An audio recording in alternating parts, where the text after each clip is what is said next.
Buenos días muchachos, hoy vamos a ver el último caso de resolución de ejercicios con el método de Cross, que es la resolución de problemas o estructuras en trazabilidad, es decir, donde tenemos estructuras donde se presentan rotaciones de cuerda en las barras. ¿Cómo procedemos para resolver estos ejercicios? Bueno, lo primero que tenemos que tener en cuenta es que vamos a dividir nuestra estructura, como vemos aquí en el ejemplo, en varias etapas. ¿Dónde? ¿Cómo van a ser estas etapas? Vamos a tener primero y principal la etapa número 1, en la cual es nuestra estructura original, donde los grados de desplazabilidad, es decir, los desplazamientos o rotaciones de cuerda que pueden producirse en nuestra estructura, van a estar restringidos. Si lo notan, este primer caso lo vamos a poder resolver como resolvemos los casos de estructuras por el método de Cross sin desplazabilidad. ¿Por qué? Porque tenemos la estructura con el mismo sistema de cargas y restringida las rotaciones de cuerda posibles. Por lo tanto, simplemente aplicaríamos lo que vimos en la clase pasada. Aparte de este caso o esta etapa, vamos a tener otras etapas más, las cuales van a ser por separado cada uno de los grados de desplazabilidad posibles que tiene la estructura.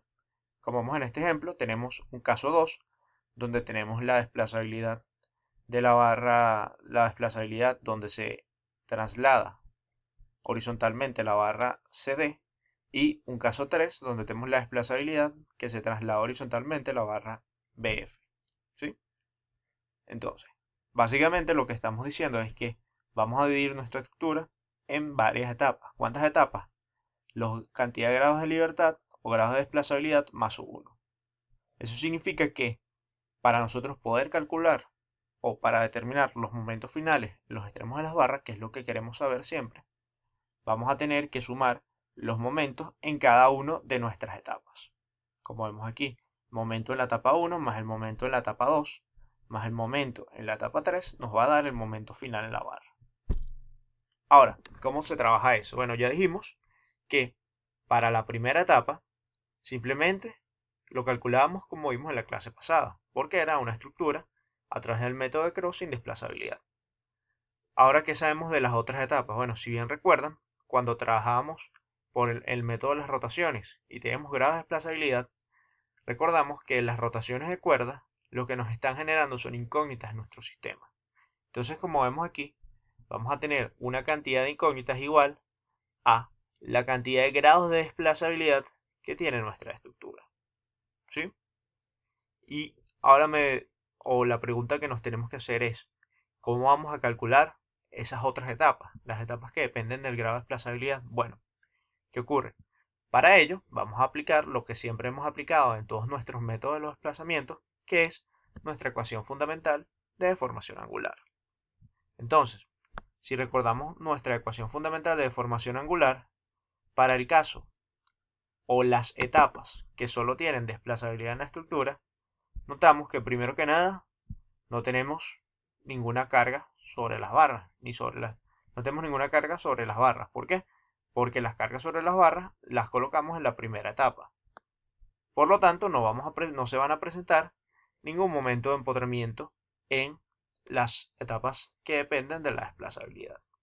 Además vemos que las rotaciones en las juntas las estamos considerando solamente en la primera etapa. Por lo tanto, tampoco tendremos rotaciones de junta. Y entonces, todas nuestras ecuaciones fundamentales de deformación angular dependerán únicamente de la rotación de cuerda.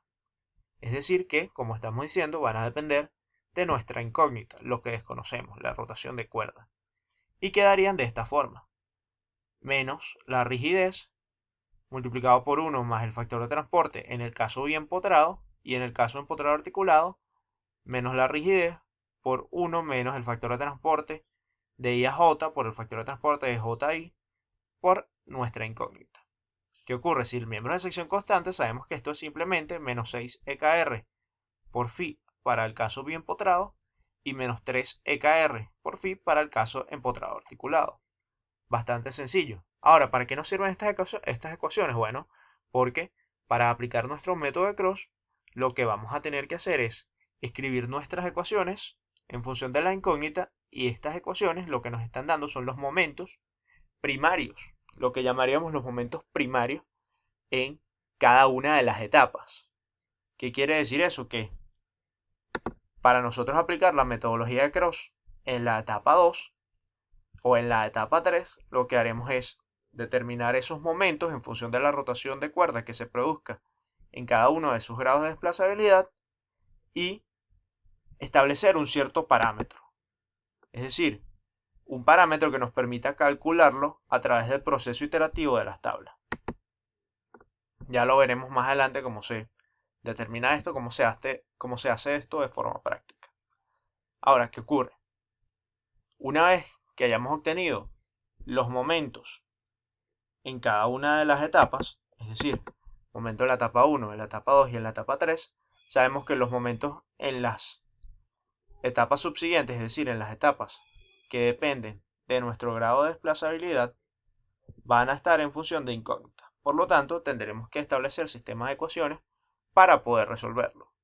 Ahora, si bien recuerdan, aplicamos exactamente lo mismo que aplicábamos en el método de las rotaciones, donde conocíamos o cómo establecíamos esas ecuaciones de condición. Bueno, las ecuaciones de condición iban a estar en los sitios donde colocábamos nuestras coordenadas para establecer la desplazabilidad de la estructura. Es decir, que si nosotros colocamos que las coordenadas para el primer grado de desplazabilidad, como está en el ejemplo, iba a estar en el desplazamiento vertical del nodo D y en el desplazamiento vertical del nodo F, nuestras ecuaciones de condición iban a ser las reacciones en ese punto, es decir, la sumatoria de fuerzas verticales en el nodo D y sumatoria de fuerzas verticales en el nodo F, fuerzas horizontales, perdón, en el nodo D y sumatoria de fuerzas horizontales en el nodo F. Y de esa manera poder hallar las ecuaciones, la ecuación de condición para resolver nuestras incógnitas. De forma resumida, esta es la metodología de trabajo. Es decir, básicamente lo que hacemos es calcular en cada una de las etapas que depende de la desplazabilidad nuestra tablita del método de Cross, donde los momentos iniciales que íbamos a colocar van a depender de las incógnitas. Sacamos las incógnitas en función de un parámetro, calculamos y luego establecíamos nuestras ecuaciones de condición. Vamos a ver en un ejemplo práctico cómo emplear esto. Tenemos el siguiente ejemplo, donde vemos aquí que es básicamente dos pórticos. Este ejemplo les debe sonar, les debe ver parecido. ¿Por qué? Porque este ejemplo ya lo resolvimos por el método de las rotaciones y así podemos constatar el resultado de una vez.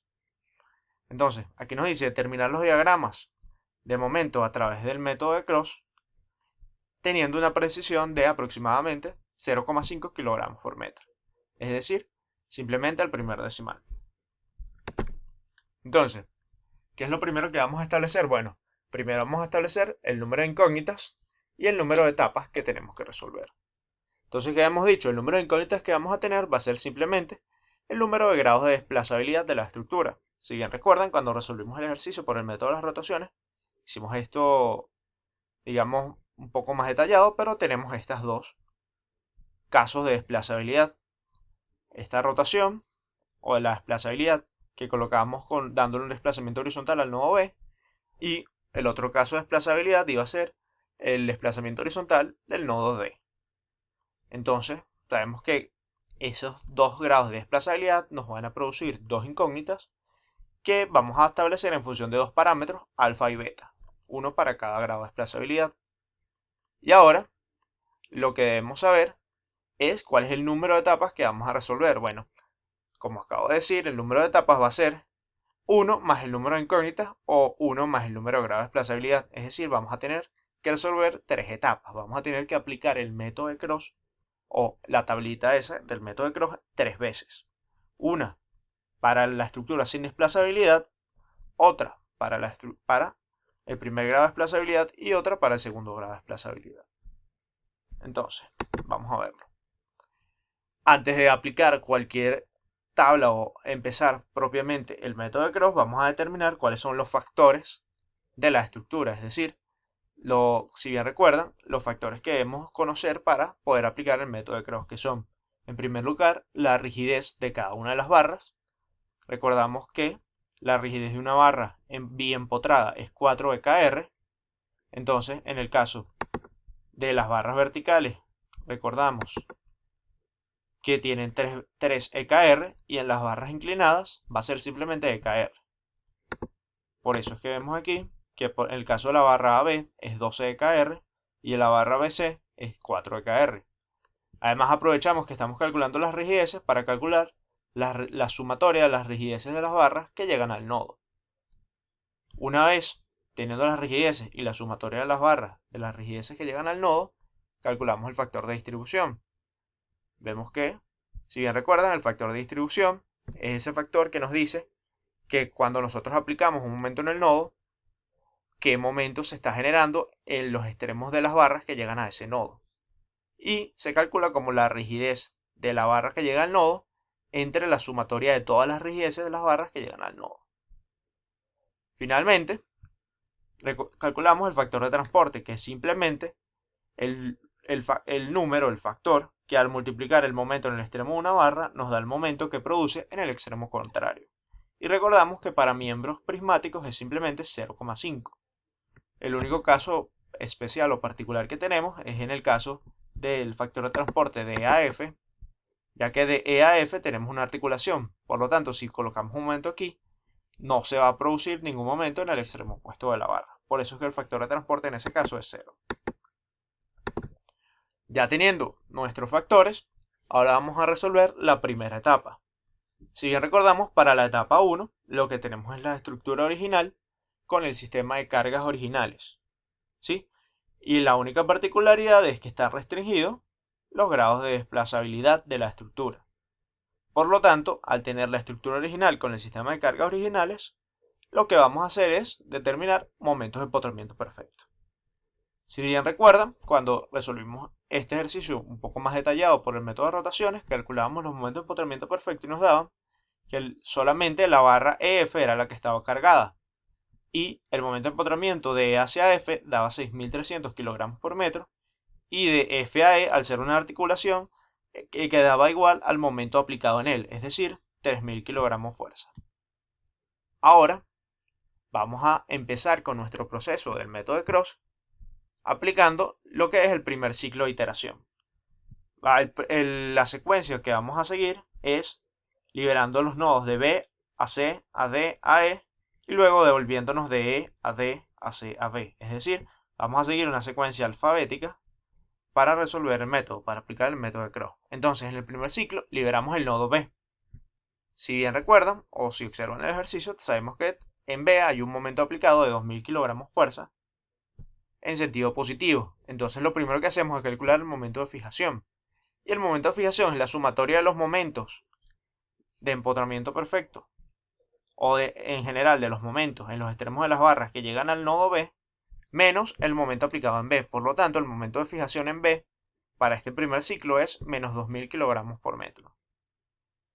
El momento entonces desequilibrante o el momento con el que vamos a trabajar en este primer ciclo va a ser el opuesto al momento de fijación, es decir, 2.000 kilogramos por metro.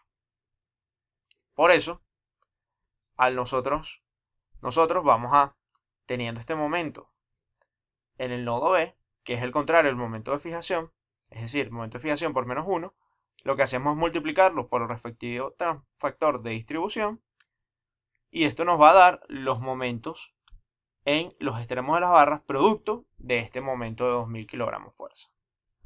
Entonces vemos que el momento de BA nos queda 1.500 y el momento de BAC nos queda 500. Ahora, ¿qué nos queda? Bueno, ya distribuimos ese momento desequilibrante de 2.000 kilogramos por metro, que nos queda calcular el momento que se genera en el extremo opuesto de la barra, que va a ser simplemente el momento en la barra multiplicado por el factor de transporte. En este caso, vemos que si el momento que se está generando en el extremo B de la barra B es 1.500 por el factor de transporte, que es un medio, nos va a dar que el momento en el extremo A es 750. Y si en el extremo B de la barra BC es 500, en el extremo C van a ser 250. Entonces, ¿qué acabamos de hacer? Bueno, teníamos el momento desequilibrante en el nodo B, que es el contrario al momento de fijación. Lo distribuimos a las barras que están pegadas al nodo B y luego lo transportamos a el extremo opuesto de las barras pegadas a B. Por lo tanto, el nodo B ya quedó en equilibrio y están